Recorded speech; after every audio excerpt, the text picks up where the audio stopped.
And you talked about manifestation. I saw that you actually you discussed sex magic on your podcast, and money and sexual energy. I'm really interested in that personally. I think for a lot of people, they might think it sounds very strange, or can you describe how but for me, it's just absolutely changed my life. I discovered sex magic about 3 years ago, and it's just been incredible. It's been, I just couldn't believe that sex was, it's brought a whole new dimension of sexuality into my life. And so how was sex magic for you, and how did you discover that? And do you have any special rituals?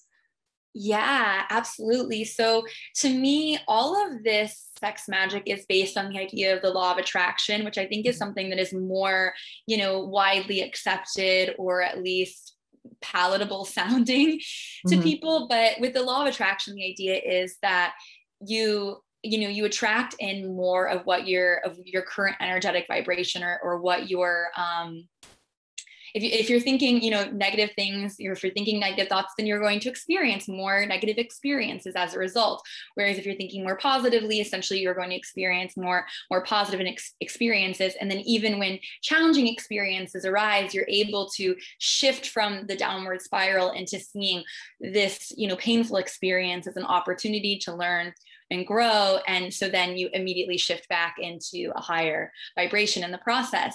So how this works with, sex magic, it's seeing that the energy of pleasure, of eros, of life force, kundalini energy, whatever you want to call it, is so powerful. It's the most powerful energy on the planet Earth, in my opinion. This is the energy that created me, created you, it created, every listener. It also, it creates most of the things around us. If I think about, the tea that I'm drinking, that comes from a plant that had a sexual interaction that allowed it to bear fruit and for me to enjoy the tea. The clothing that I'm wearing is a natural fiber, which was created, in this way. Our animals, for the most part, this is this energy that's creating our entire reality. So when you start to understand that, you can see that, the idea of like having sex with yourself or with someone else, you're building all of this energy that has the potential to create a human life.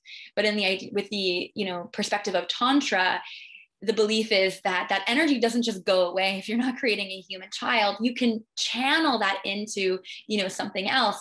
And for many of us, there's so much, shame around our sexuality, and it tends to be something that's done quite quickly.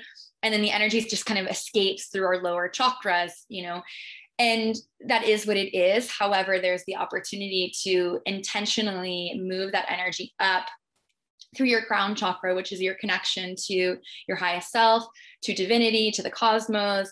And with that, you can pair it with an intention. Some people like to set an intention of like, or a manifestation that I want to have this dream house or this family or this car or whatever.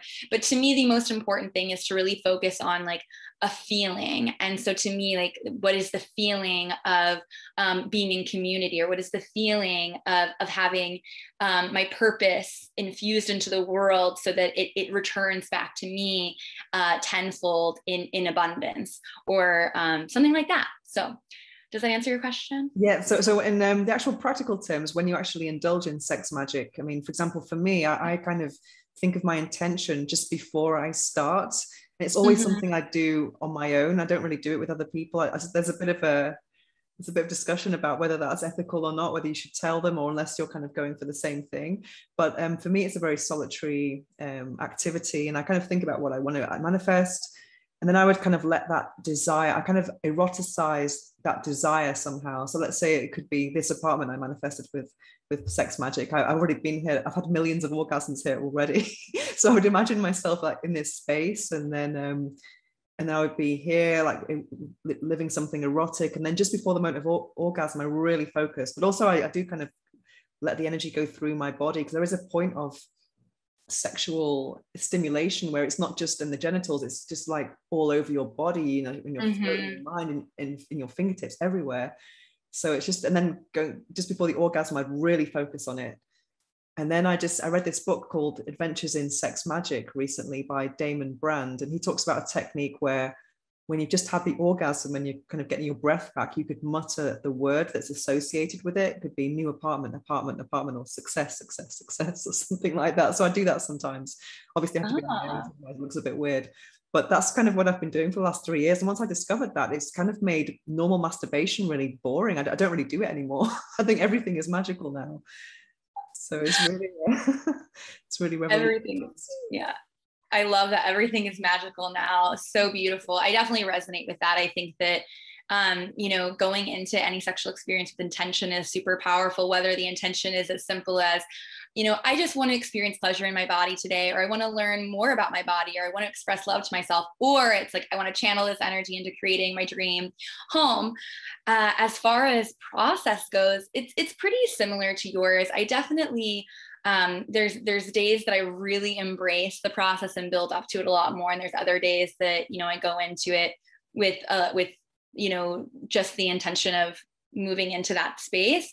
When I'm really creating a whole ritual around it, normally I try to do this at least once a month around the new moon. And in that space, you know, I'll often do a bit of ecstatic dance before to kind of clear out any energy that's no longer serving me, to make way for what I'm welcoming in the new, you know, the new manifestation or intention. You know, maybe I'll journal, I'll write out what I would like. Sometimes I'll have a glass of wine, almost as if I'm celebrating that I've already received that, you know, that intention.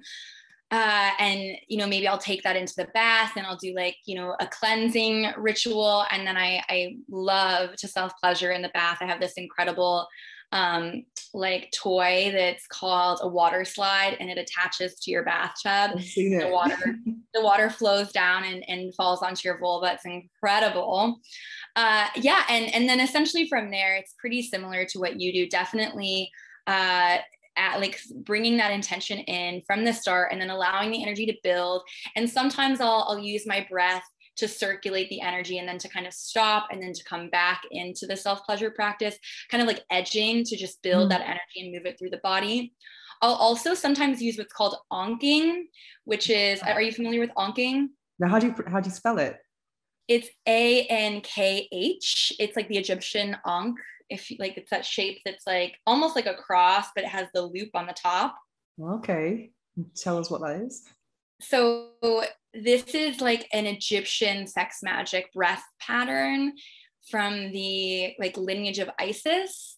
Isis is a goddess of Egypt, for those that are listening, and this is not a terrorist organization, which is a whole other conversation to talk about how, you know, feminine deities and feminine, you know, like religious words have been bastardized by patriarchy. But getting back to sex magic, the Ankh, basically the idea is that you breathe the energy from your root chakra, which is where your genitals are, up to your heart.